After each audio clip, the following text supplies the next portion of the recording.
आज का जो अपना जो इस क्लास का अपना जो नेक्स्ट यूनिट जो हम लोग स्टार्ट कर रहे हैं वो यूनिट है हमारे पास हाइड्रोजन। अगर हाइड्रोजन यूनिट्स को देखें तो सबसे पहले तो ये पता होना चाहिए हमारे पास ऑर्गेनिक केमिस्ट्री का एक पार्ट रहेगा, पार्ट ऑफ इनऑर्गेनिक केमिस्ट्री। ठीक है, और बहुत ही इजी यूनिट है। तो इसको कंप्लीट करने के लिए मैं जो टोटल लेक्चर इस पे असाइन कर रहा हूँ वो टोटल लेक्चर नंबर 4 है। तो 4 लेक्चर्स के अंदर हमारा जो हाइड्रोजन है वो पूरा कंप्लीट हो जाता है। तो सबसे पहले इसके इंट्रोडक्टरी पार्ट के बारे में देखते हैं। तो फर्स्ट आता है हाइड्रोजन की इंट्रोडक्शन के बारे में। और साथ ही साथ में एक बात बहुत ही इंपॉर्टेंट पॉइंट है जो आप लोगों को अपने दिमाग में रखना है। वो पॉइंट ये है बेटा भी हाइड्रोजन के लिए आपके लिए जो मेन सोर्स है वो आपके पास एनसीईआरटी है। एनसीईआरटी मस्ट रहेगी इसके लिए। एनसीईआरटी से बाहर कुछ भी नहीं पूछा जाता। हाँ, कुछ चीजें हैं एक दो एक्स्ट्रा जो कि एनसीईआरटी में नहीं गिवन, वो आपको मैं बता दूंगा।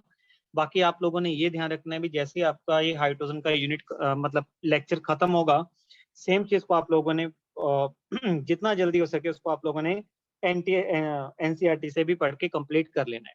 मतलब एनसीईआरटी को लाइन टू लाइन रीड करना आपके लिए बहुत जरूरी है हाइड्रोजन के लिए। ठीक है, मेन सोर्स मैं बोल रहा हूँ, मेन सोर्स जो इसका है वो एनसीईआरटी है। तो ऐसा कोई भी स्टूडेंट ना हो जो एनसीईआरटी को रीड ना करे, जो ये सिर्फ ये सोच ले मैं नोट्स को पढ़ लूंगा काम चल जाएगा। नो, एनसीईआरटी को पढ़ना है। एनसीईआरटी मस्ट है बेटा हाइड्रोजन के लिए। Right everyone? ओके, तो चलिए अब हम लोग नेक्स्ट क्या बात करते हैं। अगर हम लोग इंट्रोडक्शन के बारे में बात करें बेटा, सबसे पहले तो ये आता है जो हाइड्रोजन प्रिपेयर किया गया था ना, प्रिपेयर्ड बाय, सबसे पहले आता भी हाइड्रोजन किसने प्रिपेयर किया था? प्रिपेयर किया था साइंटिस्ट एक हेनरी कैवेंडिश। हेनरी कैवेंडिश, उन्होंने हाइड्रोजन को प्रिपेयर किया था इन 1766 के अंदर यार। ठीक है, ये साइंटिस्ट है, काफी फेमस साइंटिस्ट है हेनरी कैवेंडिश। उन्होंने प्रिपेयर किया था। क्या किया था उन्होंने? उन्होंने ना मेटल के साथ एसिड का रिएक्शन करवाया था by the action of dilute H2SO4, by the action of dilute H2SO4 on metal, right? तो जो हाइड्रोजन का जो प्रिपेयर किया गया उसके पीछे जो मेन रोल था वो था साइंटिस्ट हेनरी कैवेंडिश का। अब जैसे हमारे अगर हम लोग अपनी फैमिली में बात करें, जैसे हम लोग अपने कल्चर को देखें तो हमें क्या होता है, हमारा नामकरण कोई और करता होता है। जनरली जैसे आप हो तो आपका नामकरण भी आपके किसी आपके दादाजी ने, दादी ने, या चाचा जी ने, मामा जी ने, कोई अलग पर्सन जनरली नामकरण करता होता है। सिमिलर तरीके से क्या था, जो हाइड्रोजन का जो डिस्कवरी हुआ था वो तो हेनरी कैवेंडिश ने कर दिया, पर जो उसको नेम दिया गया ना, वो नेम दिया गया named by, name given by दूसरा साइंटिस्ट था जिसने हाइड्रोजन को नेम दिया। वो साइंटिस्ट का नेम था लेवोइशियर। लेवोइशियर ये साइंटिस्ट थे जिन्होंने हाइड्रोजन को नाम इंट्रोड्यूस किया। ठीक है, डिस्कवर हेनरी कैवेंडिश ने किया था और नेम किसने दिया था? लेवोइशियर। क्लियर है यहाँ तक? और अगर हम इसमें साथ में एक एक्स्ट्रा वर्ड देखें तो हाइड्रोजन जो वर्ड है ना वो बेसिकली ग्रीक वर्ड है अपने पास। हाइड्रोजन जो वर्ड लिया गया वो एक ग्रीक वर्ड से लिया गया है। तो क्योंकि ग्रीक वर्ड में क्या होता है, जो हाइड्रो का मतलब होता है ना, हाइड्रो का मतलब होता है वाटर। हाइड्रो का मतलब है वाटर।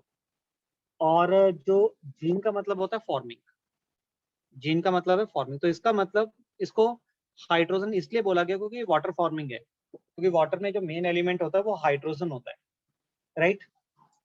ओके, नेक्स्ट अगर इसके बारे में पॉइंट बात करें, exist in elemental form. Exist in ऐसे लिखेंगे डायटोमिक फॉर्म। ठीक है, जो हाइड्रोजन है वो हमेशा डायटोमिक फॉर्म में एग्जिस्ट करता है, मतलब H2 की फॉर्म में एग्जिस्ट करेगा अपने पास। और इसके बारे में नेक्स्ट पॉइंट देखें तो ये लिख सकते हैं भी लाइटेस्ट। ठीक है, ये सबसे लाइटेस्ट एलिमेंट है, ये भी हम लोग बोल सकते हैं यार, क्योंकि लाइटेस्ट एलिमेंट, क्योंकि इससे हल्का एलिमेंट तो कोई नहीं, क्योंकि इसका ही मास सबसे कम होता है अपने पास। तो माय डियर, ये मेन कुछ इंट्रोडक्टरी पार्ट था हाइड्रोजन के लिए। अच्छा देखो, इनऑर्गेनिक को ना पढ़ने के दो तरीके होते हैं। एक तो बच्चों इनऑर्गेनिक को पढ़ने का तरीका होता है भी अरे ये तो रटने वाली बात है। दूसरा तरीका होता है भी आप लोग इनऑर्गेनिक को ना ऐसे सोच के एक पढ़ो। मिनट में लिख रही थी। लिखना है बेटा? ओके ओके, करो नोट ऑन।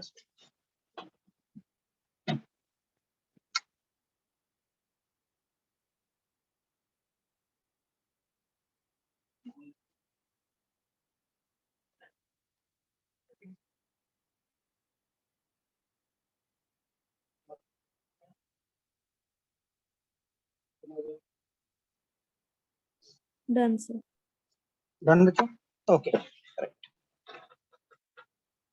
तो ये थोड़ा सा ना इनऑर्गेनिक है यार, इसको साथ साथ में लिखते रहना बच्चों, ठीक है, बहुत जरूरी है। ओके, अब नेक्स्ट में अपने पास क्या होता है, जैसे हम लोगों ने इसका इंट्रोडक्टरी पार्ट देख लिया, ठीक है। अब इसके बाद आता है पोजीशन इन पीरियोडिक टेबल। अब हम हाइड्रोजन का ना उसके पीरियोडिक टेबल में पोजीशंस के बारे में बात करते हैं। पोजीशन इन पीरियोडिक टेबल,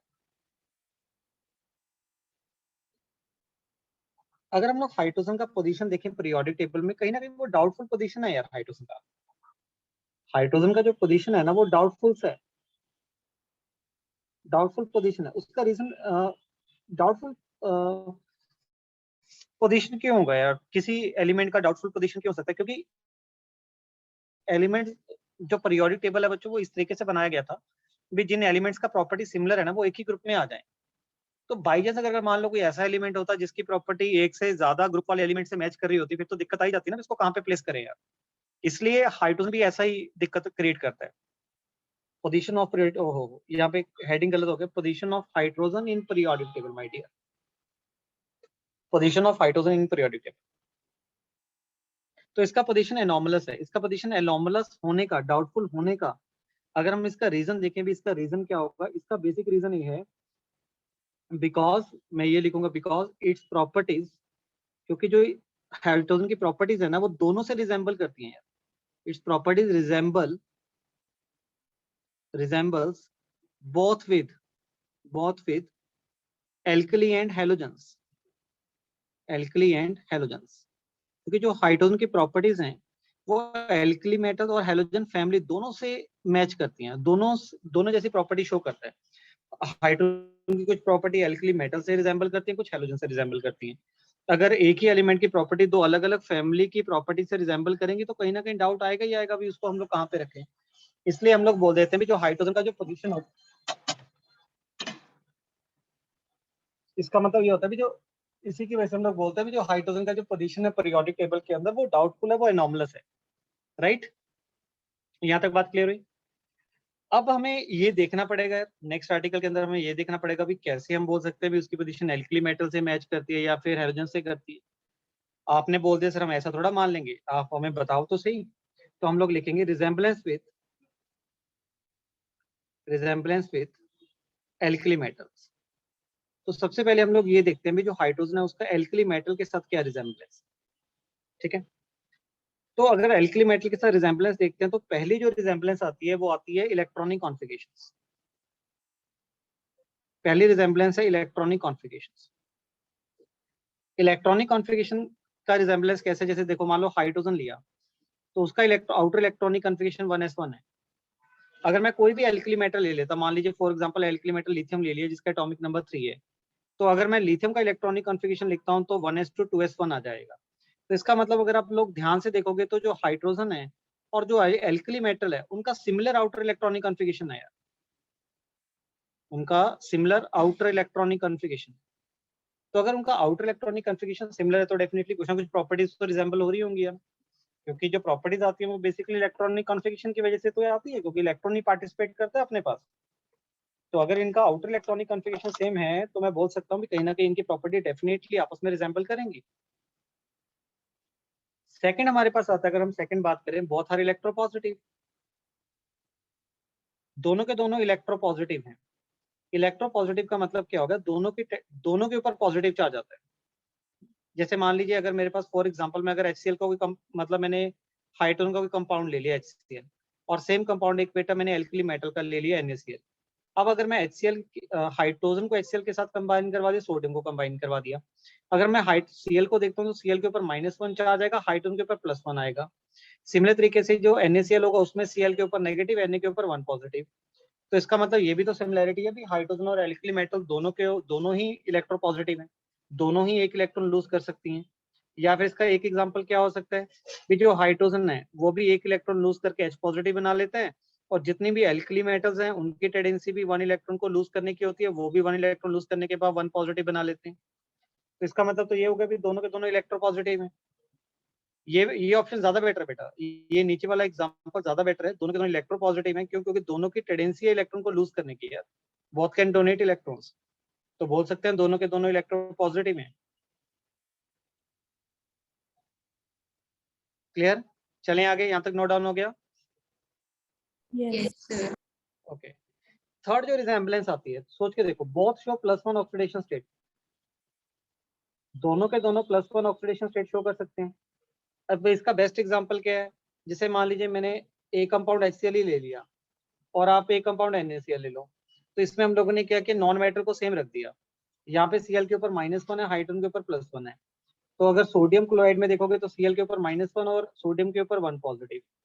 तो इसका मतलब हाइड्रोजन और एल्कली मेटल दोनों ही +1 ऑक्सीडेशन स्टेट शो कर रहे हैं। ये भी इनमें अच्छी खासी रिजेम्बलेंस है। नेक्स्ट है both combine with non metal, both combine with non metal, दोनों के दोनों नॉन मेटल के साथ आसानी से कंबाइन कर जाते हैं। जैसे देखो, मान लीजिए मैंने हाइड्रोजन ले लिया और एक एल्कली मेटल लिया, नॉन मेटल हम लोग Cl2 को सपोज कर लेते हैं। हाइड्रोजन अगर Cl2 से कंबाइन करेगा तो HCl बना देगा, सोडियम अगर बेटा Cl2 से कंबाइन करेगा तो NaCl बना देगा। इसका मतलब हाइड्रोजन हो या एल्कली मेटल हो, दोनों के दोनों नॉन मेटल से कंबाइन हो रहे हैं। ठीक है, क्योंकि जो क्लोरीन होता है वो हमारे पास नॉन मेटल है ना, तो ये भी आपस में रिजेम्बलेंस हो गई। नेक्स्ट जो फिफ्थ रिजेम्बलेंस है, जो कि नीट के पॉइंट ऑफ व्यू से काफी इंपॉर्टेंट है, ठीक है, पूछा जाता है। नेक्स्ट में ये होता है both deposited at cathode, both deposited at cathode, चाहे हाइड्रोजन हो या फिर एल्कली मेटल हो, दोनों के दोनों कैथोड के ऊपर डिपॉजिट होते हैं।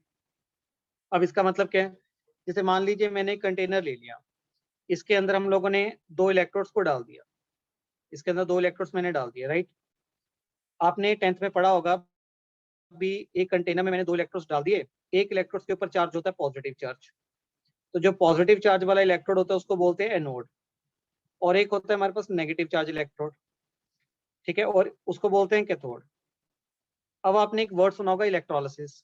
इलेक्ट्रोलिसिस में क्या होता है, हम लोग इलेक्ट्रिसिटी पास करते हैं, कोई सोल्यूशन लेते हैं, उसमें से इलेक्ट्रिसिटी पास करते हैं, और इलेक्ट्रिसिटी पास करने से वो कंपाउंड टूट जाता है, उसको इलेक्ट्रोलिसिस बोलते हैं। अब मान लो इसके अंदर मैंने हाइड्रोजन का कोई कंपाउंड ले लिया, अगर मैंने हाइड्रोजन का कंपाउंड ले लिया, मान लीजिए मैंने HCl ले लिया, और अगर एक मैंने एल्कली मेटल का कंपाउंड ले लिया, एल्कली मेटल का कंपाउंड हो गया मेरे पास NaCl।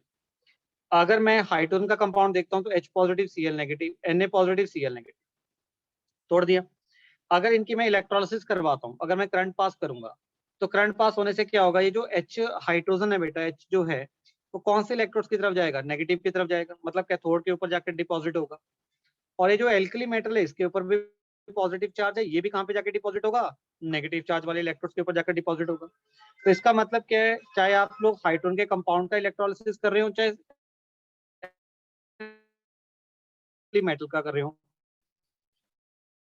तो दोनों में अपॉर्चुनिटी रहती है भी, दोनों के दोनों कैथोड के ऊपर जाकर डिपॉजिट हो जाएंगे, राइट। अब इसको एग्जांपल ऐसे समझो, जैसे मान लीजिए मैंने HCl लिया, अब HCl का आप लोग इलेक्ट्रोलिसिस कर दो, इसको इलेक्ट्रोलिसिस का मतलब करंट पास करवा दिया, तो जैसे ही HCl में से करंट पास करवाओगे, HCl टूट जाएगा यार, H2 और Cl2 में यार, और ये जो H2O है ये कहाँ पे जाके डिपॉजिट होगा, ये कैथोड पे जाएगा यार, कैथोड पे जाके H2 बन के डिपॉजिट होगा।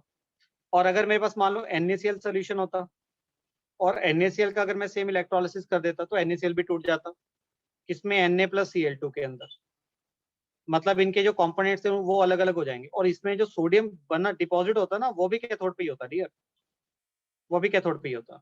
इसका मतलब अगर आप लोग किसी हाइड्रोजन के कंपाउंड का और एल्कली मेटल के किसी कंपाउंड का अगर इलेक्ट्रोलिसिस करवाते हो ना, तो चांस रहेगा भी दोनों के दोनों जाके कैथोड के ऊपर जाके डिपॉजिट हो जाएंगे, राइट एवरीवन, यहाँ तक बात क्लियर है? Yes, sir. 5 पॉइंट्स क्लियर सबको? ओके, चलिए आगे, नोट डाउन हो गया सबका? Yes, sir. अब 6 पॉइंट में सोच के देखो, 6 रिजेम्बलेंस ये हो सकती है both act as reducing agent यार, दोनों के दोनों रिड्यूसिंग एजेंट्स की तरह काम कर सकते हैं। सोच के देखो क्यों करेंगे, क्योंकि अभी आप लोगों ने रिडॉक्स रिएक्शंस पढ़ा था, रिड्यूसिंग एजेंट क्या होता है, रिड्यूसिंग एजेंट वो होता है जिसका खुद का ऑक्सीडेशन होता है। ऑक्सीडेशन का मतलब क्या होता है, लॉस ऑफ इलेक्ट्रॉन। अब चाहे, अब ये मैंने सेकंड जो प्रॉपर्टी है उसके अंदर करवाया ही है, भी एल्कली मेटल हो चाहे हाइड्रोजन हो, दोनों की टेंडेंसी इलेक्ट्रॉन को लूज करने की है। तो अगर दोनों इलेक्ट्रॉन लूज कर सकते हैं, इसका मतलब दोनों का ऑक्सीडेशन होगा, अगर दोनों का ऑक्सीडेशन होगा तो दोनों एज अ रिड्यूसिंग एजेंट की तरह काम करेंगे। तो इसका मतलब हाइड्रोजन हो या फिर एल्कली मेटल हो, वो अच्छे रिड्यूसिंग एजेंट होते हैं।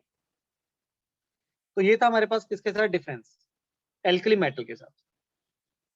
अब हमारे पास आता है कि सॉरी रिजेम्बलेंस की है, सॉरी रिजेम्बलेंस कर लिया हम लोगों ने एल्कली मेटल के साथ। अब डिफरेंस भी देख लेते हैं यार, ऐसा थोड़ा है ये अकेला एल्कली मेटल के साथ ही बेटा उसका रिजेम्बलेंस, ये कोई डिफरेंस नहीं है, डिफरेंस नहीं है यार। अब डिफरेंस देखते हैं एल्कली मेटल के साथ कि एल्कली मेटल के साथ उसका क्या क्या डिफरेंस है। अगर एल्कली मेटल के साथ डिफरेंस देखते हैं तो पहला तो ये आ जाता है हाइड्रोजन। बेटा बेसिकली ना, अगर हम हाइड्रोजन की बात करें, हाइड्रोजन टिपिकल नॉन मेटल है। हाइड्रोजन एक टिपिकल नॉन मेटल है, ये मेटलॉइड्स भी नहीं है। तो मेजर डिफरेंस तो यही हो गया, क्योंकि जो ग्रुप 1 के जो बाकी एलिमेंट्स है वो तो मेटल्स हैं, और जबकि हाइड्रोजन का एक नॉन मेटल है। तो ये बहुत बड़ा डिफरेंस है दोनों के बीच में। जो हाइड्रोजन होता है ना, उसका जो आयनाइजेशन एनर्जी है, हाइड्रोजन का जो आयनाइजेशन एनर्जी है वो वेरी हाई होता है, बहुत हाई होता है। जबकि जो एल्कली मेटल्स हैं, ग्रुप 1 के जो मेटल्स हैं, आप सोच के देखो, वो बेचारे ग्रुप 1 के अंदर पड़े हुए हैं, जिनका साइज बहुत बड़ा होता है। तो जिसकी वजह से जो एल्कली मेटल है ना, उनकी जो आयनाइजेशन एनर्जी की वैल्यू बहुत ही कम होती है यार, वेरी लो। तो ये भी एक बहुत बड़ा डिफरेंस है। अगर मैं हाइड्रोजन के आयनाइजेशन एनर्जी की बात करता हूँ ना, वह अप्रोक्सीमेटली वैल्यू होती है 1312 किलो जूल पर मोल। मतलब इतनी बिग वैल्यू रहती है उनकी, लार्ज वैल्यू रहती है। अगर हम लोग और देखें तो जो हाइड्रोजन के मैक्सिमम कंपाउंड्स होंगे यार, जो हाइड्रोजन के कंपाउंड्स होते हैं ना, मैक्सिमम कंपाउंड जो हाइड्रोजन के, वो कोवलेंट होते हैं यार। हाइड्रोजन कंपाउंड्स मेनली कोवलेंट होते हैं। आप सोच के देखो, हाइड्रोजन के कंपाउंड सोच के देखो, जैसे फॉर एग्जांपल HCl हो गया, H2O है, NH3 है। तो हाइड्रोजन के जो मैक्सिमम कंपाउंड्स है वो कोवलेंट है, और जो एल्कली मेटल के जो मैक्सिमम कंपाउंड्स होंगे वो आयनिक होंगे यार। एल्कली मेटल के जो मैक्सिमम कंपाउंड्स होंगे वो कंपाउंड आयनिक नेचर के होंगे। तो ये भी एक बहुत बड़ा डिफरेंस है। भी हाइड्रोजन के जो मैक्सिमम कंपाउंड है वो कोवलेंट है, और एल्कली मेटल के जो मैक्सिमम कंपाउंड है वो आयनिक है। और भी एक अच्छा खासा डिफरेंस बनता है अगर मैं कहीं ना कहीं हाइड्रोजन के ऑक्साइड्स के बारे में बात करूं यार, हाइड्रोजन के ऑक्साइड्स के बारे में। तो हाइड्रोजन का ऑक्साइड बेसिकली न्यूट्रल होता है यार, जैसे H2O है। हाइड्रोजन का ऑक्साइड तो बेटा H2 ही है ना, H2 is oxide of hydrogen, वो न्यूट्रल नेचर का होता है। अगर हम लोग एल्कली मेटल के ऑक्साइड्स के बारे में सोचें, फिर तो वहीं पे बेटा वो सारे को सारे का सारा केमिकल बॉन्डिंग पीरियोडिसिटी यूज हो रहा है। एल्कली मेटल के ऑक्साइड्स का नेचर क्या होता है बच्चों, बेसिक होता है, बेसिक होता है। तो ये भी अच्छा खासा डिफरेंस है अपने पास, क्योंकि हमने पढ़ा था मेटल के ऑक्साइड बेसिक होते हैं, नॉन मेटल के ऑक्साइड हमारे पास एसिडिक होती है। और जो हाइड्रोजन का ऑक्साइड है वो तो बेसिकली वाटर ही है, और वाटर का नेचर क्या रहता है, बेसिकली न्यूट्रल रहता है। तो ये कुछ डिफरेंस भी थे किसके साथ, एल्कली मेटल के साथ, राइट। तो हमने क्या किया, सबसे पहले एल्कली मेटल के साथ रिजेम्बलेंस देख ली, फिर एल्कली मेटल के साथ डिफरेंसेस देख लिए। अब हमारा नेक्स्ट टारगेट बनता है भी हम इसका हेलोजन के साथ रिजेम्बलेंस देखें और हेलोजन के साथ डिफरेंस देखें। ठीक है, चलो नोट डाउन हो गया, कर सकता हूँ आगे। Excuse me sir. हाँ जी, सर इसे टिपिकल नॉन मेटल किस बेस पे कह रहे हैं? क्योंकि बेटा देखो हमारे पास जनरली एलिमेंट्स क्या होते हैं, सोच के देखो, हमारे पास 3 टाइप के एलिमेंट्स है, metal, non metals and metalloids, right. Yes sir. क्या हाइड्रोजन मेटल है, नहीं है। No sir. हाइड्रोजन मेटलॉइड्स भी नहीं है, नो सर। नॉन मेटल ही है ना। सर मतलब किस बेस पे? मतलब इसकी जो प्रॉपर्टीज हैं वो ज्यादा नॉन मेटल से मैच करती हैं। यस। नेक्स्ट है हमारे पास रिजेम्बलेंस विद हेलोजन। अब ये देखते हैं भी ये जो रिजेम्बलेंस विद हेलोजन, अब हम इसमें इसके अंदर ये देखते हैं भी हेलोजन के साथ रिजेम्बलेंस क्या है इनका यार। ठीक है, रिजेम्बलेंस विद हेलोजन। देखिए हेलोजन के साथ रिजेम्बलेंस क्या है, अब सोचते जाना। पहला रिजेम्बलेंस तो बेटा इलेक्ट्रॉनिक कॉन्फ़िगरेशन ही है। इलेक्ट्रॉनिक कॉन्फ़िगरेशन रिजेम्बलेंस कैसे हो गया, सोचो, हाइड्रोजन का एटॉमिक नंबर 1 है और इसका इलेक्ट्रॉनिक कॉन्फ़िगरेशन 1s1 है, और कोई भी ना हेलोजन उठा लो, मान लो आपने फ्लोरीन उठा लिया, तो उसका अगर इलेक्ट्रॉनिक कॉन्फ़िगरेशन लिखते हैं तो 1s2 2s2 2p5 है। तो सोच के देखो यार, दोनों को ही एक इलेक्ट्रॉन्स की कमी है। अगर एक इलेक्ट्रॉन्स दोनों को मिल जाएगा ना, तो दोनों का नोबल गैस कॉन्फ़िगरेशन बन जाएगा यार। ठीक है, मतलब बोथ रिक्वायर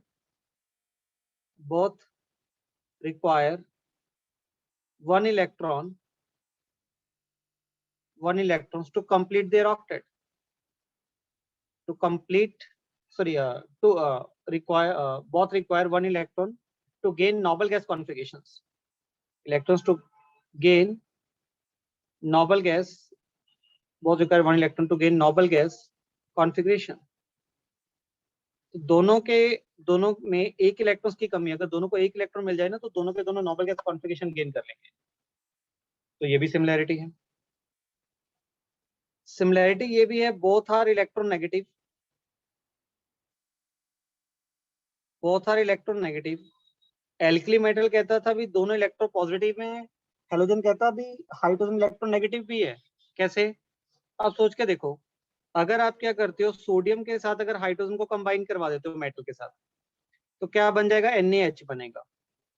अगर आप हाइड्रोजन को नॉन मेटल के साथ कंबाइन करवा देते हो, Cl2 के साथ, नहीं सॉरी, यहाँ पे देखो ना, मेटल के साथ मैंने हाइड्रोजन को कंबाइन करवा दिया एक केस में।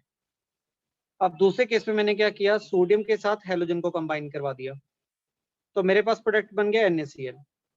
अगर NaH बनेगा, उसमें Na के ऊपर पॉजिटिव होगा, H के ऊपर नेगेटिव होगा। NaCl में भी Na के ऊपर पॉजिटिव है, Cl के ऊपर नेगेटिव है।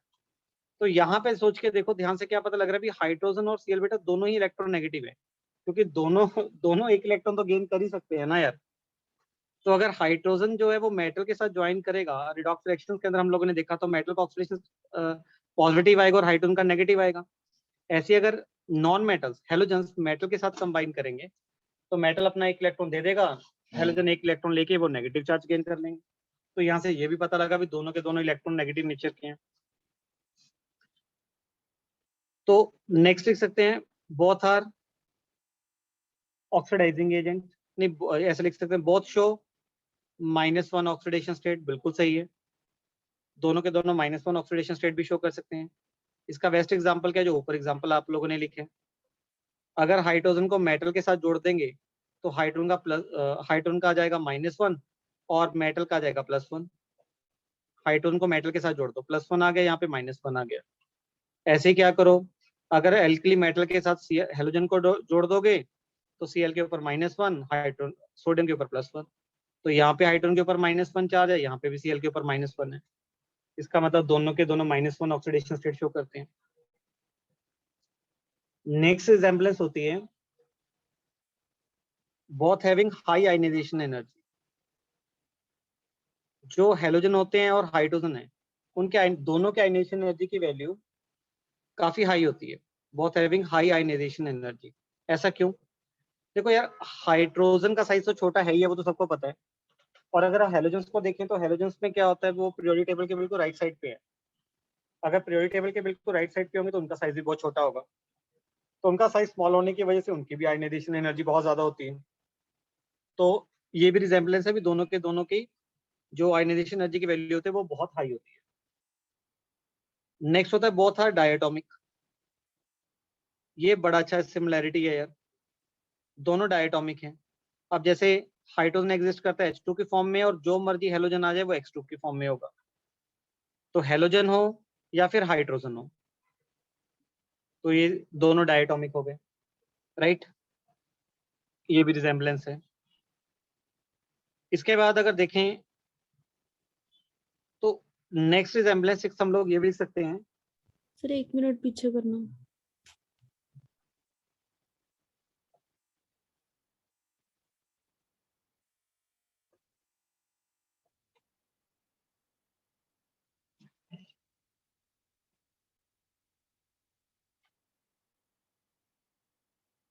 Done sir. Okay, right. अब बेटा 6 पॉइंट अगर देखें और रिजेम्बलेंस देखें, तो लिख सकते हैं बोथ डिपॉजिट एट एनोड या बोथ लिबरेटेड एट एनोड। दोनों एनोड के ऊपर भी लिबरेट होंगे। कैसे? जैसे मान लो एक केस में मैंने NaH का इलेक्ट्रोलिसिस किया, और एक केस में NaCl का किया। अगर हम लोग NaH का इलेक्ट्रोलिसिस करते हैं, ठीक है, NH में क्या, Na के ऊपर पॉजिटिव H नेगेटिव, NaCl में Na पॉजिटिव Cl नेगेटिव। अगर इलेक्ट्रोलिसिस करोगे, एक इलेक्ट्रोड पे जाकर सोडियम डिपॉजिट होगा, दूसरे पे H2 होगा। ऐसे अगर NaCl का इलेक्ट्रोलिसिस करोगे, एक पे Na डिपॉजिट होगा, दूसरे पे Cl2 डिपॉजिट होगा।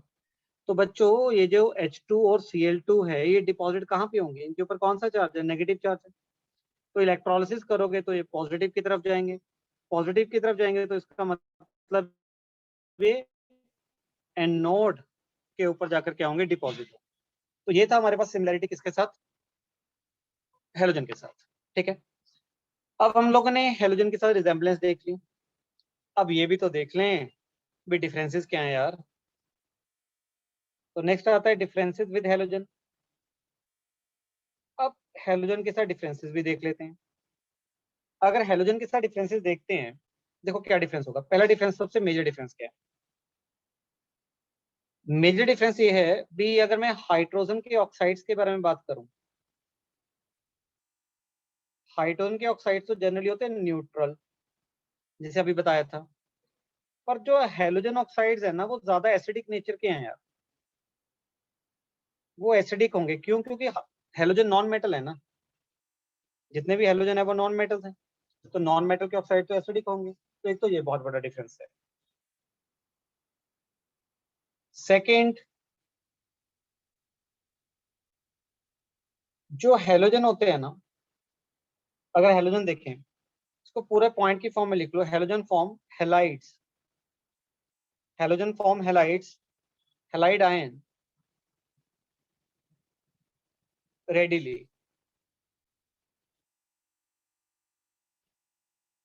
बट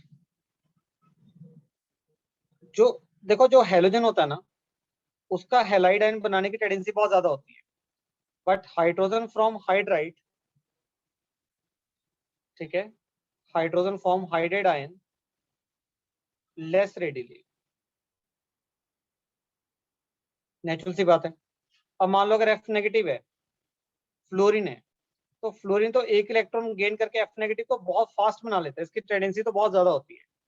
पर हाइड्रोजन की एक इलेक्ट्रॉन लेकर H नेगेटिव बनाने की टेंडेंसी कंपैरेटिवली कम होती है। तो वो ये भी तो एक डिफरेंस बन गया अपने पास यार। एक डिफरेंस ये बन गया ना भी, जो हेलोजन होते हैं उनकी टेंडेंसी ज्यादा होती है इलेक्ट्रॉन्स लेने की, और वो हेलाइड्स बहुत जल्दी बनाते हैं। और जो हाइड्रोजन होते हैं उनके इलेक्ट्रॉन को गेन करने की टेंडेंसी कम होती है, तो हाइड्रेट्स आराम आराम से बनाते हैं, धीरे धीरे बनाते हैं। तो उतने ज्यादा रिएक्टिव नहीं होते हाइड्रेट फॉर्मेशन के टुवर्ड, जितने के हेलोजन ज्यादा रिएक्टिव होते हैं। तो हम लोग बोल सकते हैं भी हेलोजन बहुत रेडिली हेलाइड्स बनाते हैं, जबकि जो हाइड्रोजन है बेटा, उनकी हाइड्रेट्स बनाने की टेंडेंसी बहुत कम होती है। हाइड्रेट्स का बेसिक मतलब यहाँ पे H नेगेटिव है अपने पास, right.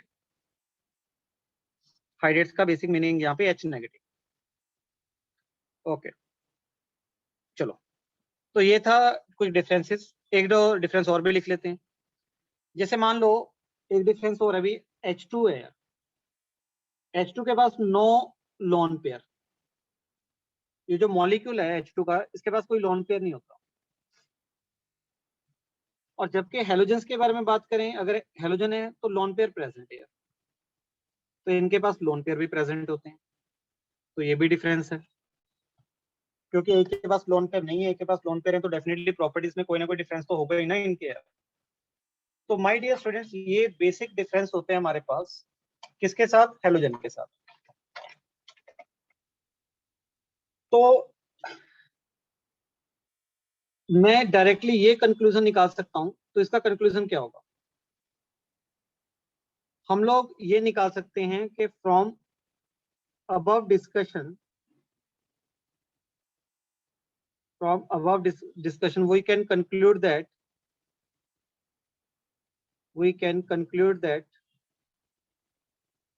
that position of hydrogen in periodic table is anomalous, is doubtful, or anomalous is doubtful। जो पोजीशन है पीरियोडिक टेबल में हाइड्रोजन का, वो डाउटफुल है। बताइए क्या यहाँ तक बात क्लियर हुई सबको? फ्रेंड्स आपको मैंने पहले ही बोला था, आपका रिप्लाई मेरे लिए बहुत इंपॉर्टेंट होता है। पहले रिप्लाई बताओ, यहाँ तक हाइड्रोजन के बारे में क्लैरिटी होगी सबको? Yes sir. Yes sir. Okay, ठीक, गुड। अब हम बात करते हैं, जब हम लोगों ने इसके बारे में पढ़ लिया बच्चों, ठीक है, हमने हाइड्रोजन के बारे में जनरल सा आइडिया देख लिया, अभी उसकी एल्कली मेटल के साथ क्या रिजेम्बलेंस है, हेलोजन के साथ क्या रिजेम्बलेंस है, ये सब कुछ करने के बाद अब हम नेक्स्ट हेडिंग बनाते हैं अपना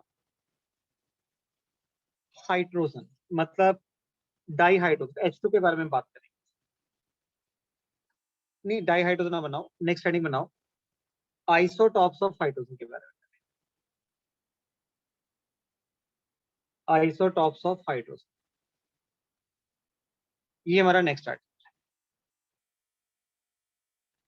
अब हम लोग हाइड्रोजन के आइसोटॉप्स के बारे में बात करेंगे। तो ये बड़ा इंटरेस्टिंग फैक्ट होता है, बहुत ध्यान से सुनना यहाँ पे यार, ठीक है, समझने की कोशिश करना, रटना नहीं है, रटोगे तो गए, समझ के करोगे तो बड़ा अच्छा मजा आता है यार हाइड्रोजन चैप्टर को पढ़ते हुए, क्योंकि इसको जनरल नॉलेज भरी पड़ी है इसके अंदर। अगर आइसोटॉप्स के बारे में देखते हैं तो ये तो सबको क्लियर ही होता है भी आइसोटॉप्स क्या होंगे, जिनका सेम एटॉमिक नंबर होगा बट डिफरेंट मास नंबर होगा। से एटॉमिक नंबर सेम है बट डिफरेंट मास नंबर, तो उनको हम लोग आइसोटॉप्स बोलते हैं। अगर हम लोग हाइड्रोजन के आइसोटॉप्स के बारे में देखें तो हाइड्रोजन के थ्री आइसोटॉप्स हैं, राइट। एक आइसोटॉप बनता है उसका प्रोटियम, प्रोटियम। एक सेकंड आइसोटॉप हमारे पास होता है ड्यूटेरियम, ड्यूटेरियम। और जो थर्ड आइसोटॉप होता है वो होता है ट्रिटियम। ये हाइड्रोजन के थ्री आइसोटॉप्स हैं, प्रोटियम, ड्यूटेरियम एंड ट्रिटियम, ठीक है। अब इनके बारे में इनके नीचे ही हम लोग रिप्रेजेंट करेंगे। देखो, अगर मैं प्रोटियम की बात करता हूं तो प्रोटियम को हम लोग रिप्रेजेंट कर लेते हैं किसके साथ, हाइड्रोजन के साथ, H11 लिखकर। ड्यूटेरियम को हम लोग लिख देते हैं H12 या फिर D डाल देते हैं। ये ट्रिटियम को रिप्रेजेंट किया जाता है H13 के साथ या फिर T लिख देते हैं, ठीक है, राइट एवरीवन। अब अगर हम लोग देखें तो ये प्रोटियम जो ये मैक्सिमम नंबर में होता है, मैक्सिमम अमाउंट इसकी होती है नेचर में ना, जो आपको हाइड्रोजन मिलता है वो बेसिकली प्रोटियम वाला मिलता है। ड्यूटेरियम मिलता है आपको इन हैवी वाटर के अंदर, भाई इसको हार्ड वाटर ना बोल देना, हैवी वाटर, हैवी वाटर में ही मेन ड्यूटेरियम आपको मिलता है। और ये जो ट्रिटियम होता है ये बेचारा तो रेडियो एक्टिव है यार, रेडियो एक्टिव इन नेचर। बेटा रेडियो एक्टिव का मतलब ये होता है ये ना बहुत ही अनस्टेबल होता है यार, बहुत ही अनस्टेबल होता है। और तो ये रेडियो एक्टिव एलिमेंट्स वो होते हैं जो बहुत ही अनस्टेबल होते हैं, जिनका न्यूक्लियस अपने आप ही डिग्रेड होता रहता है, टूटता रहता है। तो हाईली अनस्टेबल स्पीशीज होती है जो भी रेडियो एक्टिव होगा अपने पास, राइट। ओके, अब क्या करते हैं इनके बारे में देखते हैं। तो सबसे पहले अगर मैंने इसके पॉइंट्स लिखने स्टार्ट कर दिए बस। नेक्स्ट अगर मैं बात करूं तो अगर प्रोटियम देखूं तो यार ये अप्रोक्सीमेटली 99.98% होता है यार नेचर में, इसका रिलेटिव अबंडेंस 99.98% है। और बेचारा ड्यूटेरियम प्रेजेंट होता है 0.015%, ये होता है। और जो ट्रिटियम होता है ये तो बेचारा 10⁻⁻15 कुछ ऐसा परसेंटेज रहता है। मतलब ट्रिटियम तो नेचर में बहुत कम नंबर में होता है, ठीक है। अब आता है इनके बॉइलिंग पॉइंट के बारे में। अब बच्चों सोच के देखो, अगर हम ध्यान से सुने, ध्यान से सोचें इस चीज के बारे में। अच्छा, अगर आप प्रोटियम के अंदर प्रोटॉन्स देखते हो, बताओ कितने आएंगे यार। प्रोटियम के अंदर प्रोटॉन्स 1 होगा और न्यूट्रॉन माइडेड 0 होगा, 0 न्यूट्रॉन होगा।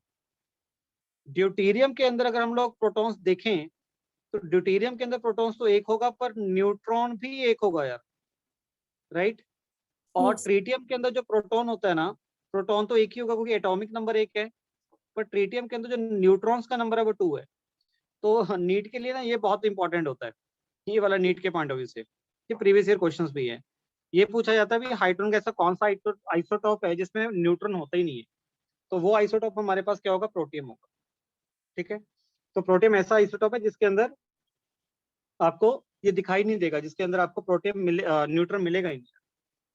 Right, okay. इसके बाद ये तो था protium, deuterium, tritium, hydrogen elements के बारे में यार। अब आपको ना एक बड़ी इंटरेस्टिंग चीज सिखाता हूँ।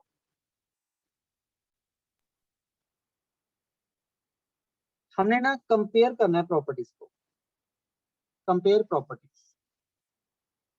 क्वेश्चंस बना के करते हैं।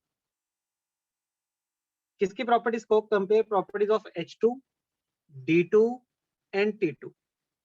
H2, D2, T2 की प्रॉपर्टीज को कंपेयर करते हैं। ठीक है, पहला क्या कंपैरिजन क्या करना है, मतलब पहला कंपेयर करना है आपने इसके बॉइलिंग पॉइंट के बारे में, भी किसका बॉइलिंग पॉइंट ज्यादा होगा।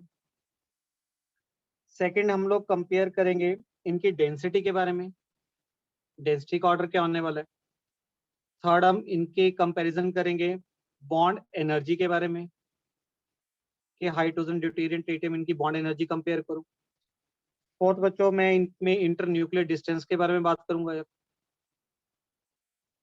Inter nuclear distance. ठीक है, और फिफ्थ हम लोग जो कंपैरिजन करेंगे इनके बोल सकते हो आप लोग इनका इंथैल्पी ऑफ फ्यूजन। यहाँ पे एक वर्ड यूज किया जाता है इंथैल्पी ऑफ फ्यूजन वर्ड। और सिक्स्थ हम लोग कंपैरिजन करेंगे यहाँ पे enthalpy of vaporisation, enthalpy of vaporisation. ये ऐसे 6 टर्म्स है जिनको जिसको आप लोगों ने इनको कंपेयर करना है। देखो यार, अब इनके पीछे अच्छा खासा लॉजिक होता है और एक इनका मेल्टिंग पॉइंट। ये तीनों का कंपेयर करना है, हाइड्रोजन, ड्यूटेरियम, ट्रिटियम। तो चलिए सबसे पहले आपने देखना है अगर आपने इनका बॉइलिंग पॉइंट कंपेयर करना है यार, तो बेटा अगर मैं इसका सोल्यूशन आपको बताऊं तो यहाँ पे आप लोगों ने केमिकल बॉन्डिंग ना पूरा अप्लाई कर देना है। मैंने क्या बोला था आप लोगों को, जो बॉइलिंग पॉइंट होता है वो इंटरमोलिकुलर फोर्सेस पे डिपेंड करता होता है, और इंटरमोलिकुलर फोर्सेस का डायरेक्टली रिलेशन मास के साथ होता है। इंटरमोलिकुलर फोर्सेस का डायरेक्ट रिलेशन मास के साथ है। तो इसका मतलब जिसका मास ज्यादा होगा उसके अंदर इंटरमोलिकुलर फोर्सेस ज्यादा होंगे और उसका बॉइलिंग पॉइंट ज्यादा होगा। ये हम लोगों ने कहाँ किया था? ये हम लोगों ने हाइड्रोजन बॉन्डिंग में भी किया था और वैन डर वाल्स फोर्सेस के अंदर भी आपको बताया था। तो स्ट्रेट फॉरवर्ड मैं ये बोल सकता हूँ भी जिसका मास ज्यादा होगा उसके अंदर इंटरमोलिकुलर फोर्सेस ज्यादा होंगे, उसका बॉइलिंग पॉइंट ज्यादा होगा। तो डेफिनेटली पहले का आंसर तो मिल गया, अभी H2 का बॉइलिंग पॉइंट सबसे कम आएगा, देन D2 का आएगा, फिर आएगा T2 का आएगा। ठीक है, सेकंड अपने पास आता है अगर हम लोग डेंसिटी के बारे में बात करें। बेटा डेंसिटी जो रहता है, डेंसिटी होता है मास बाय वॉल्यूम। अब यार देखो, हाइड्रोजन है, ड्यूटेरियम है, ट्रिटियम है तो एक न्यूट्रॉन का ही फर्क है इनके अंदर। तो डेफिनेटली अगर मैं डेंसिटी के बारे में सोचूं तो मास में तो कोई बहुत बड़ा चेंज नहीं ना आएगा। हाइड्रोजन, सॉरी, वॉल्यूम में तो ज्यादा चेंज नहीं ना आएगा, हाइड्रोजन का हो, D2 का होगा, ट्रिटियम का हो।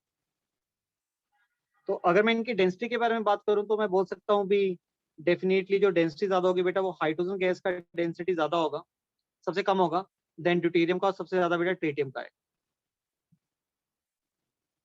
राइट, ये वर्ड यूज कर सकता हूँ। अब थर्ड ना बॉन्ड एनर्जी है।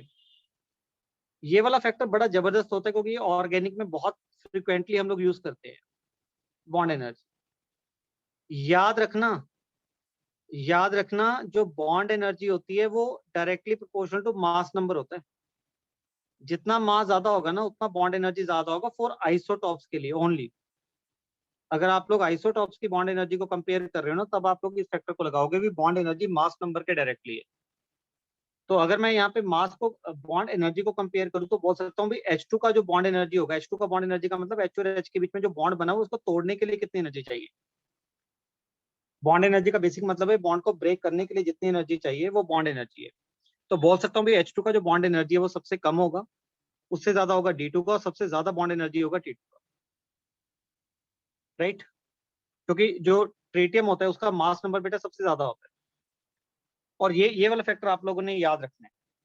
ठीक है, इसको समझाया भी जा सकता है पर वो आपके फायदे के लिए नहीं, जस्ट आपको याद रखना पड़ेगा इस पॉइंट को भी जितना आइसोटॉप के लिए जितना मास ज्यादा होगा उतना बॉन्ड ज्यादा स्ट्रांग होगा, उतना एनर्जी ज्यादा चाहिए होगी बॉन्ड को क्लीव करने के लिए। ठीक है, उसके बाद आता है इंटरन्यूक्लियर डिस्टेंस। 3 तो हो गए बेटा यहाँ पे। फोर्थ आता है, मेरे को बताते रहना मैंने कौन कौन सी प्रॉपर्टी के बारे में लिखा था। मैं नेक्स्ट पेज पे जा रहा हूँ। फोर्थ पे हम लोग बात करते हैं इंटरन्यूक्लियर डिस्टेंस के बारे में। माय डियर, एनसीईआरटी में स्पेशली ये मेंशन किया गया है कि इनका इंटरन्यूक्लियर डिस्टेंस सेम होता है यार। फोर्थ आएगा सेम। ये एनसीईआरटी ने मेंशन किया तो इसको हम लोग एज इट इज ही याद रखेंगे। अदरवाइज थोड़ा बहुत फर्क होता है, पर एनसीईआरटी ने वैल्यू के साथ मेंशन कर दिया तो इनका इंटरन्यूक्लियर डिस्टेंस हम लोग सेम लेके चलेंगे। दोनों की वैल्यू कितनी दी हुई है? 17.74। चाहे H2 है चाहे D2 है, और पिकोमीटर के अंदर भी इतनी वैल्यू होती है इसके बीच। ठीक है। अब बच्चों नेक्स्ट आता है enthalpy of fusion. Enthalpy of fusion को ना delta H F sir S आपने लिखा जाता बॉन्ड लेंथ का क्या बताया? है। बॉन्ड लेंथ का नहीं बताया बेटा, बॉन्ड एनर्जी का बताया है। हाँ वही मेरा मतलब, क्या 17.74 क्या सर? ना अच्छा ये बोल रहे हो? हाँ जी। ये तो इंटरन्यूक्लियर डिस्टेंस के बारे में बताया। फोर्थ प्रॉपर्टी इंटरन्यूक्लियर डिस्टेंस था ना। Okay sir. तो जो हाइड्रोजन होते जो तो एनसीईआरटी ने मेंशन किया हुआ है भी सबका इंटरन्यूक्लियर डिस्टेंस सेम है और वैल्यू मेंशन की हुई है भी ओके 17.74 पिकोमीटर। जबकि थोड़ा बहुत डिफरेंस होता है, पर एनसीईआरटी ने ये सेम लिखा तो हम भी सेम लिखेंगे। ओके। अब आता है इंथैल्पी ऑफ फ्यूजन बच्चों। अगर इंथैल्पी ऑफ फ्यूजन के मैं बारे में बात करूं, इंथैल्पी ऑफ फ्यूजन क्या होता है? फ्यूजन बेटा एक प्रोसेस होता है जब आपके पास कोई भी सॉलिड किसमें जाता है? लिक्विड में जाता है। तो इंथैल्पी ऑफ फ्यूजन के बेसिकली क्या होता है? Amount of energy required to convert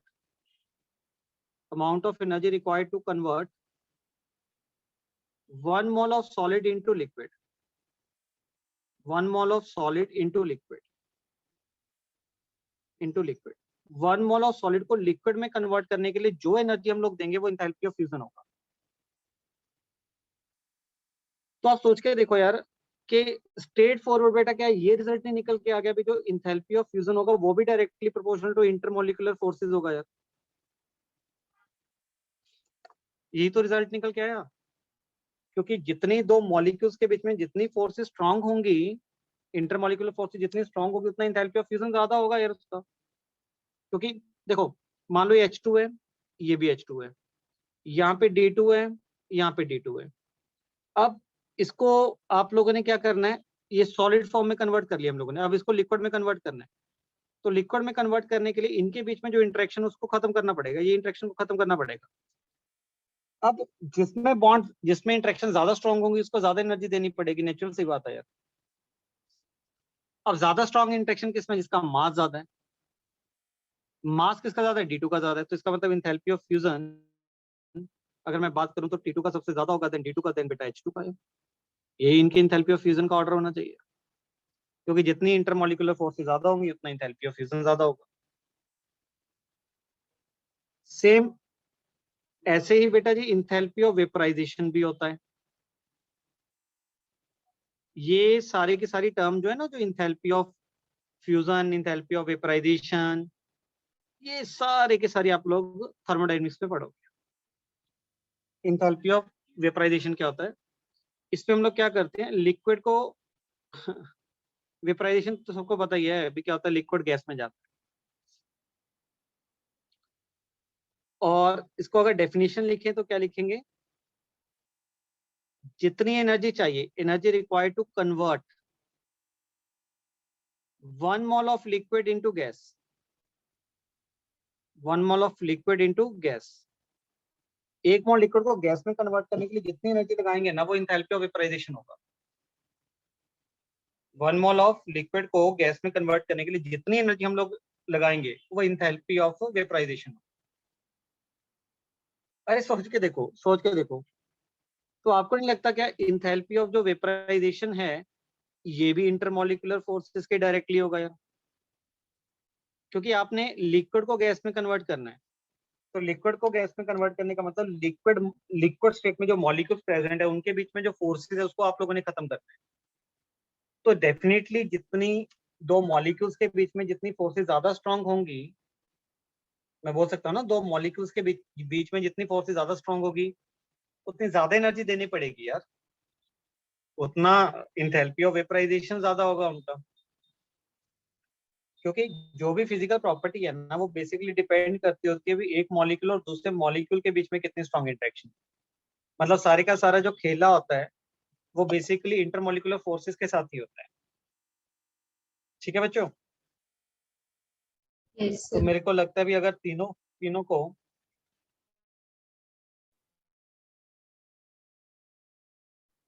अगर मैं मेरे को T2 को देनी पड़ेगी, देन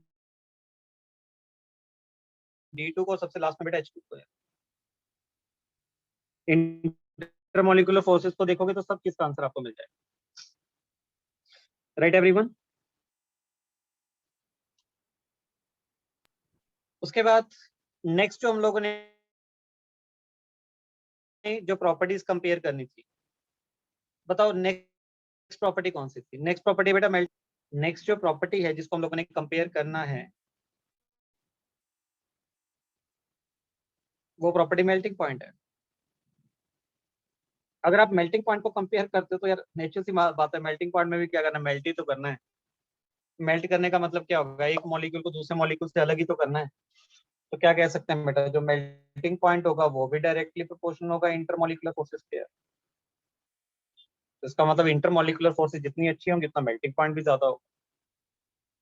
तो ये था हमारे पास उनकी प्रॉपर्टीज में कंपेरिजन। क्या आपको समझ आ गया बेटा ये सारी चीजें? Yes sir. ठीक है, डन, ओके। तो ये था हमारे पास, अगर हम लोग बात करें बेटा जी हाइड्रोजन के आइसोटॉप्स के बारे में। और यहाँ पे कुछ ना हाइड्रोजन के आइसोटॉप्स के बारे में कुछ इंपॉर्टेंट फैक्ट्स भी हैं यार। जो हाइड्रोजन का आइसोटॉप्स है इनके बारे में कुछ इंपॉर्टेंट फैक्ट्स हैं, वो देखो क्या है।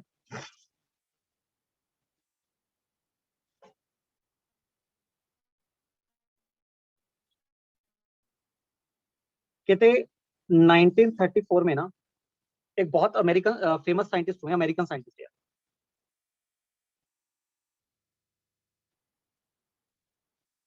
अमेरिकन साइंटिस्ट हुए, हार्लोट सी यूरे, उनका नाम है हेरोल्ड सी यूरे। एक तो नाम इनके बेटा बड़े खतरनाक होते हैं। इनको नोबेल प्राइज मिला था यार, किसके लिए, फॉर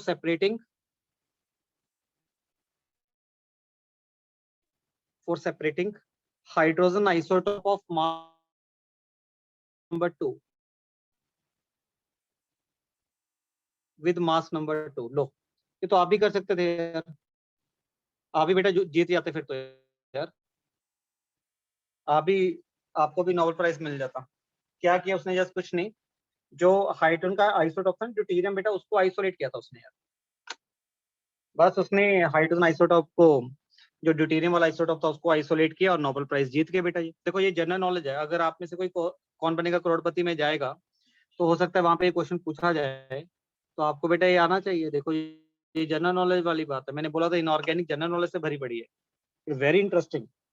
बोर करके पढ़ना तो बोरिंग करके पढ़ा रहे, क्या यूरे ने क्या किया था, हमने क्या लेना है। अगर ये अभी हाँ यार सीखने को है, मजा आ रहा है, अभी ये पता लग गया। अब पढ़ते भी हैं जनरल नॉलेज भी तो पढ़ते ही हैं, बुक्स पढ़ते होते जनरल नॉलेज की, यहाँ किसने कब नोबेल प्राइज जीता, तो अपने को पता होना चाहिए, अपने सेक्टर में तो पता होना चाहिए, अपने फील्ड में तो। ठीक है,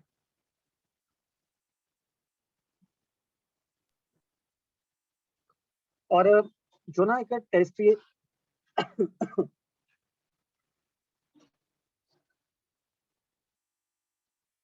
राइट, दूसरा इंपॉर्टेंट पॉइंट क्या है कि जो ट्रीटियम होता है ना, अगर हम ट्रीटियम का कंसंट्रेशन देखें बेटा, तो ट्रीटियम कंसंट्रेशन मैं बोल सकता हूं इज अबाउट वन एटम पर 10⁻18 एट प्रोटियम। लो बताओ, एटम्स ऑफ प्रोटियम, ये तो हम लोगों ने देखा ही है ना, उसके रिलेटिव अबंडेंस में हम लोगों ने ये चीज देखी। सोचने वाली बात है। मतलब 10⁻18 एटम्स के प्रोटियम के सामने एक ट्रिटियम होता है, बताओ। तो इसका मतलब बहुत ही कम कंसंट्रेशन में है यार, ठीक है, बहुत कम कंसंट्रेशन में। और थर्ड क्या होता है, जो ट्रिटियम है ना, वो एक तो वो रेडियो एक्टिव एलिमेंट है, और जितने भी रेडियो एक्टिव एलिमेंट्स होते हैं ना, लाइफ पीरियड होता है। यहाँ पे एक वर्ड लिखा गया टी हाफ, लिखा गया होगा, आप बुक्स को देखोगे ना, टी हाफ, और वो दिया हुआ है 12.33 ईयर्स। ये इनका हाफ लाइफ पीरियड होता है बेटा जी। हाफ लाइफ पीरियड का मतलब होता है कि कितने टाइम में ये आधे टूट जाते हैं।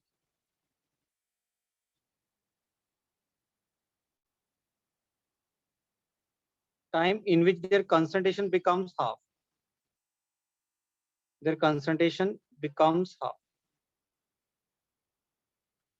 कितने टाइम में इनका कंसंट्रेशन आधा रह जाता है। मतलब 12.33 ईयर्स में अगर आप कोई रेडियो एक्टिव एलिमेंट अभी ले रहे हो, जितना आप उसका कॉन्सेंट्रेशन ले रहे हो, तो उसका जो कॉन्सेंट्रेशन है, उसका जो हाफ लाइफ पीरियड है, वो बेटा इतने ईयर्स का होता है। मतलब बहुत धीरे धीरे धीरे धीरे धीरे टूटते रहते हैं, इनका हाफ लाइफ पीरियड बहुत बड़ा होता है। बाकी इसके बारे में अगर हम लोग देखेंगे तो इसको आप लोग केमिकल काइनेटिक्स में बेटा बहुत डिटेल में पढ़ोगे। What is half life period, what is life period, ये सारा कुछ आप लोग वहां पे पढ़ोगे। और रेडियो एक्टिव एलिमेंट्स है, और ये बेसिकली एमिट करता है beta rays, it basically emit beta rays, ठीक है। तो ये था बच्चों इंपॉर्टेंट पॉइंट्स किसके बारे में, हाइड्रोजन के आइसोटॉप्स के बारे में।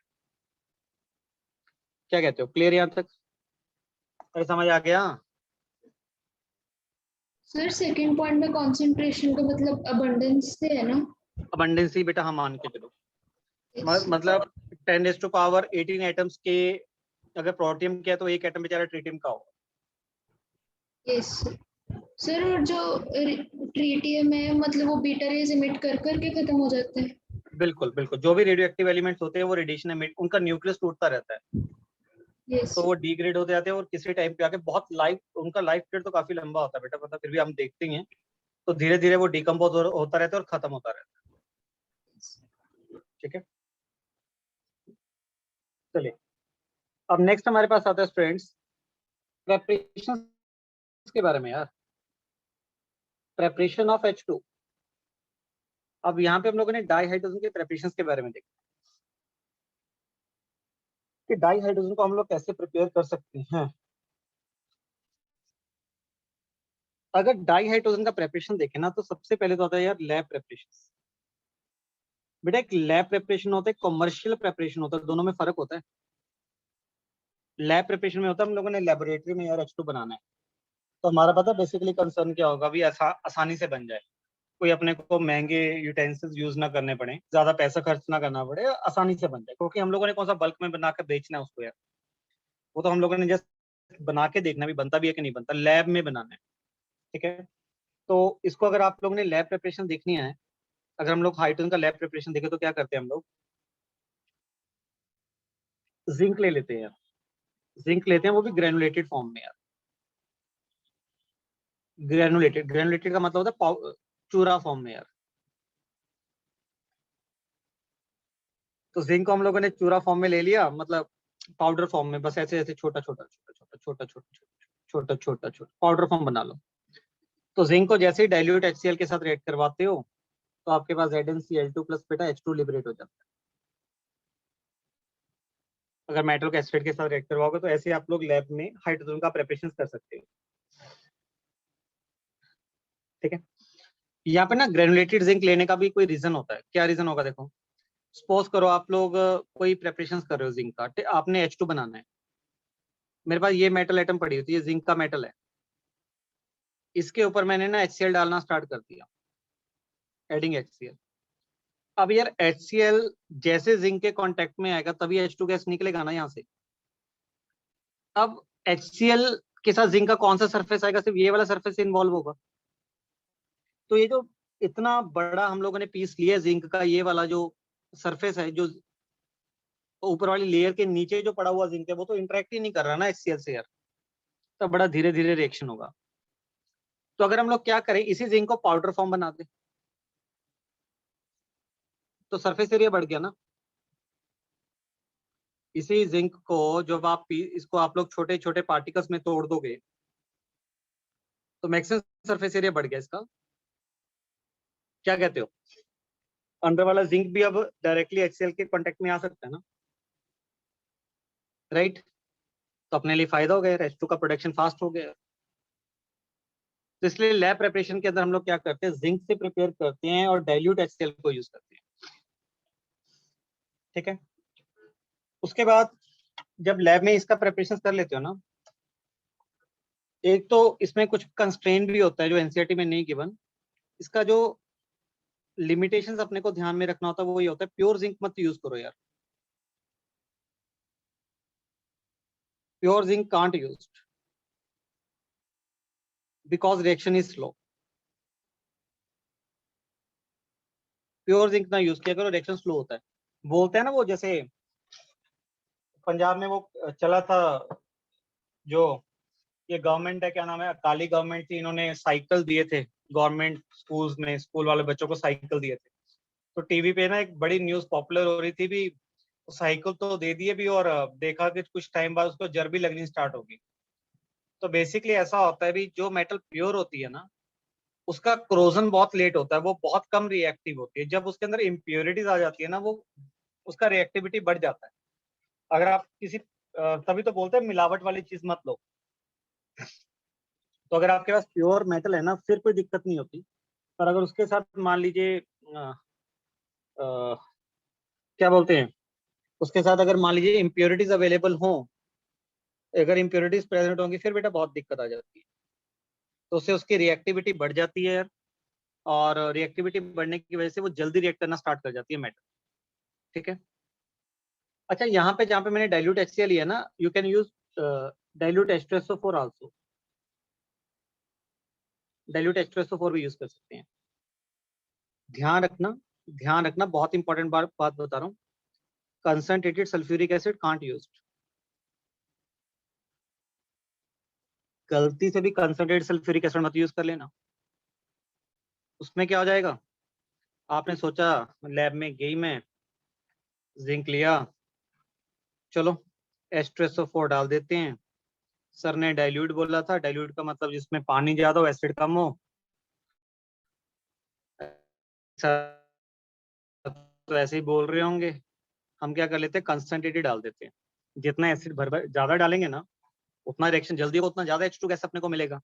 आप में से किसी बच्चे ने ऐसा ही किया, बेचारा हाथ मलता रह गया, एक तो प्रोडक्ट बन गया ZnSO4, बेचारे को ऐसा था भी H2 मिलेगा, पर H2 मिला ही नहीं, बेचारे को SO2 प्लस वाटर मिल गया। समझे? कंसंट्रेटेड जैसे ही यूज कर लिया सल्फ्यूरिक एसिड, तो भाई वो H2 नहीं देने वाला, वो क्या प्रोड्यूस कर देगा, सल्फर डाइऑक्साइड दे देगा। इसलिए जो हम बोलते हैं उसको मान लिया करो। ठीक है, कुछ चीजें ऐसी अच्छी रहती है भाई जो धीरे धीरे हो, हर चीज की स्पीड ना ढूंढा करो। अगर डाइल्यूट डालोगे फिर कोई दिक्कत नहीं आएगी, पर मीठा मीठा H2 ZnSO4 बन जाएगा, साथ में H2 गैस निकल जाएगी। कंसंट्रेटेड डाल दिया ना, पंगा ही डल गया, सल्फर डाइऑक्साइड बना के बैठ गए, बनाना था H2 और देखी। तो क्या सीखने को मिला, टीचर का कहना मानना है। क्यों विद्योत्मा, सही बात है ना बेटा ये? Yes sir. अरे भाई ऐसा होता है भी यार, कम कम क्यों डालना है, वो बोर हो जाते हैं ना हम लोग यार, एसिड को डाइल्यूट को डाल रहे हैं, धीरे धीरे धीरे धीरे रिएक्शन हो रही होगी। अरे एकदम से कर लेते हैं रिएक्शंस, एकदम से करने बैठोगे तो H2 बेचारा मिलेगा ही नहीं आपको। ठीक है, मिलेगा आपको SO2, खेलते रहो SO2 के साथ, चाहिए H2 था, बन SO2 गया, कर लो पैक, घर पे ले जाओ, क्या कर सकते हैं। कहना नहीं माना आप लोगों ने मेरा यार। ठीक है, और दूसरा प्रिपरेशन क्या होता है लैब में प्रिपरेशन, और कैसे कर सकते हैं, जिंक का ना by action with base, base के साथ रिएक्ट करवाते हैं। जो जिंक मेटल है ना वो इतनी रिएक्टिव होती है, वो बेस के साथ रिएक्ट करने पे भी H2 गैस बना देती है यार। एक तरीका एम्फोटेरिक सा मेटल है ये जिंक, ये एसिड और बेस दोनों से रिएक्ट कर जाता है, तो ये बन जाता है sodium zincate, Na2ZnO2, it gives sodium zincate, very famous reactions ठीक है, प्लस क्या बन जाएगा, यहाँ से H2 गैस लिबरेट कर देगा। मतलब कुछ पर्टिकुलर मेटल ऐसी हैं जो एसिड और बेस दोनों के साथ रिएक्ट करने पे ना हाइड्रोजन गैस लिबरेट कर देती है। ओके, डन, समझ आई मेरी बात? इसके Yes, बिना जैसे और भी एल्यूमिनियम भी यूज कर सकते हो, पर वो लैब में हम लोग जनरली यूज नहीं करते, लैब में हम लोग जिंक को यूज करते हैं। तो ये था हमारे पास लैब प्रेपरेशन किसका, हाइड्रोजन का। अब आता है बेटा कमर्शियल। लैब प्रेपरेशन तो डन है, अब आता है भी कमर्शियल प्रेपरेशन। देख लेते हैं भी कैसे प्रिपेयर किया जाता है इसको।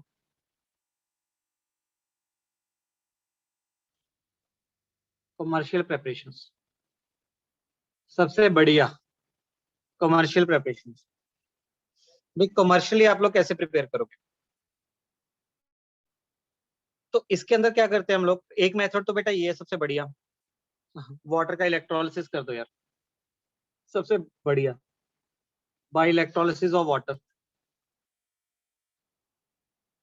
वाटर का इलेक्ट्रोलिसिस कर दो। क्या करो, वाटर लो, वाटर में इलेक्ट्रोलिसिस करो, करंट पास करवा दो यार। ठीक है, करंट पास करवा दिया। और जब इलेक्ट्रोलिसिस कराओगे ना, यहाँ पे H पॉजिटिव देना है यार, एसिडिक मीडियम देना है। एक्चुअली क्या होता है, एसिडिक मीडियम के अंदर ना वाटर का इलेक्ट्रोलिसिस काफी फास्ट हो जाता है, काफी फास्ट स्पीड से हो जाता है। और इसका इलेक्ट्रोलिसिस होगा तो अपने पास H2 प्लस O2 बन जाएगा बच्चों, H2 प्लस O2। ठीक, अब ये भी आ जाता है भी H2 कहाँ पे डिपॉजिट होगा, O2 कहाँ पे डिपॉजिट होगा। अरे बच्चों वाली बात है यार। ऑक्सीडेशन स्टेट देखो, वाटर में हाइड्रोजन का ऑक्सीडेशन स्टेट +1 है, ऑक्सीजन का -2 है। जो प्रोडक्ट बन रहा है H2 बन रहा है और O2 बन रहा है, H2 में 0 है, O2 में 0 है। तो ये जनाबे अली हाइड्रोजन +1 से माय डियर ये 0 में जा रहे हैं। और +1 वाला कहाँ पे भागता होता है यार, याद है ना, दो ऑपोजिट चार्जेस हमेशा अट्रैक्ट करते हैं बेटा। पॉजिटिव वाला नेगेटिव को देखकर हिल जाता है, और नेगेटिव क्या होता है अपने पास, नेगेटिव क्या होता है, कैथोड होता है। तो ये कैथोड के ऊपर चला जाता है। ओहो, ये पॉजिटिव वाला था, ये एनोड के ऊपर जाएगा बेटा। नहीं, वो मैं क्या बोली जा रहा हूँ, मैं बिल्कुल सही बोल रहा हूँ। हाइड्रोजन के ऊपर पॉजिटिव था, वो नेगेटिव की तरफ जाएगा, मतलब कैथोड के ऊपर जाएगा। और जो नेगेटिव वाला था बेचारा, वो पॉजिटिव की तरफ आएगा और वो एनोड पे जाकर डिपॉजिट होगा। तो इसका मतलब वाटर का जब भी इलेक्ट्रोलिसिस करोगे, एक तो एसिडिक मीडियम देना ताकि रिएक्शन का स्पीड हम लोग बढ़ा पाए, और दूसरा वाटर के इलेक्ट्रोलिसिस से H2 और O2 गैस लिबरेट हो जाएगा। ठीक है, तो जब भी आप लोग इलेक्ट्रोलिसिस करते हो ना, इलेक्ट्रोड यूज करते हो, तो यहाँ पे प्लेटिनम इलेक्ट्रोड हम लोग जनरली यूज करते हैं। वाटर के इलेक्ट्रोलिसिस में ना प्लेटिनम इलेक्ट्रोड यूज करते हैं, और ये इनर्ट होता है। इनर्ट का मतलब क्या होता है, खुद रिएक्शन में यूज नहीं होता, ये बेचारा एक सरफेस देता है, मेरे ऊपर आकर रिएक्शन करता है, जस्ट प्रोवाइड द सरफेस, और इसका कोई काम नहीं है। ये खुद रिएक्शन में इन्वॉल्व नहीं होता, सिर्फ सरफेस प्रोवाइड करता है। और वो सरफेस क्या करता है, मतलब सरफेस प्रोवाइड करने का मतलब एक जगह प्रोवाइड करता है भी, यहाँ पे आकर आप लोग रिएक्शंस को कंफर्टेबली कर सकते हो। ठीक है, ये था फर्स्ट। अगर हम लोग देखें, ये कमर्शियल प्रिपरेशन के अंदर ही हम लोग सब बातें कर रहे हैं। सेकंड हमारे पास आता है कमर्शियली, अगर हम लोगों ने बहुत ही प्योर, सेकंड लिखना, प्रेपरेशन ऑफ प्योर डाइहाइड्रोजन।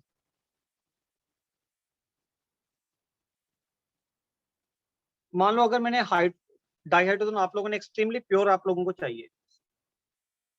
अब आप बोलोगे सर प्योर इम्प्योर का क्या चक्कर है? अरे चक्कर है, बिल्कुल है। कोई भी सब्सटेंस ना 100% प्योरिटी का नहीं होता।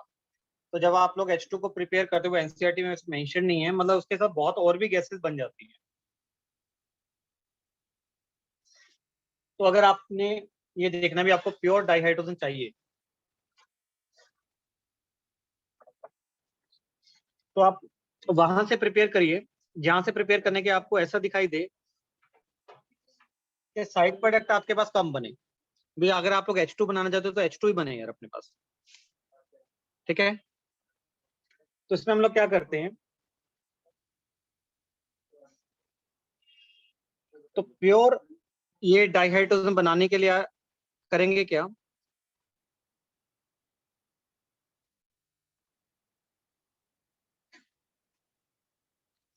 आप लोग बेरियम हाइड्रोक्साइड का इलेक्ट्रोलिसिस कर दो बेटा। पहला है इलेक्ट्रोलिसिस ऑफ बेरियम हाइड्रोक्साइड। लो बताओ, इलेक्ट्रोलिसिस ऑफ बेरियम हाइड्रोक्साइड, ये बहुत इंपॉर्टेंट है। इससे more than 95% dihydrogen pure मिल जाता है। इतना प्योरिटी वाला हाइड्रोजन मिलता है अगर हम लोग बेरियम हाइड्रोक्साइड का इलेक्ट्रोलिसिस करते हैं।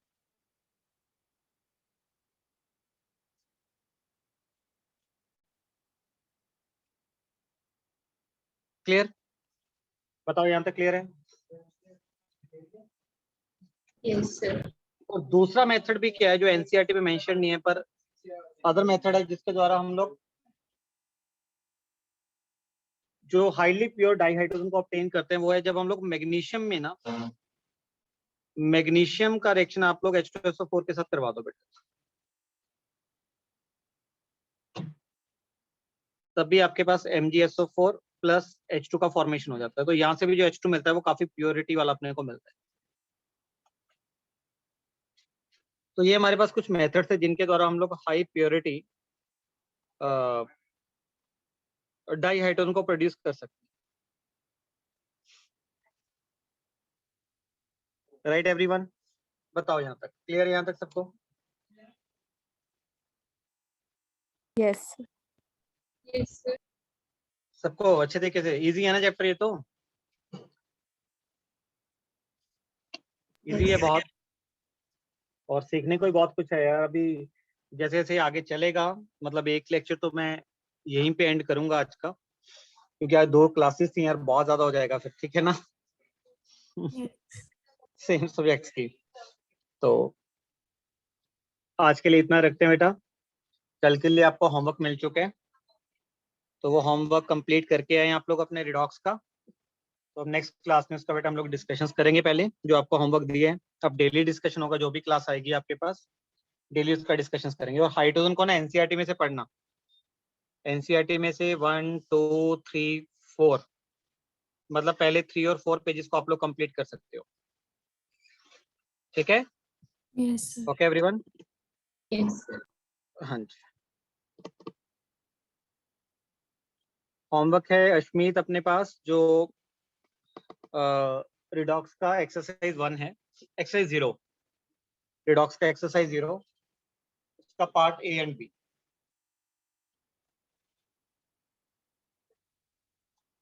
रिडॉक्स का exercise 0 part A and, right everyone? चलो ठीक है बच्चों। Okay dear. Thank you sir. Thank you sir. Okay dear.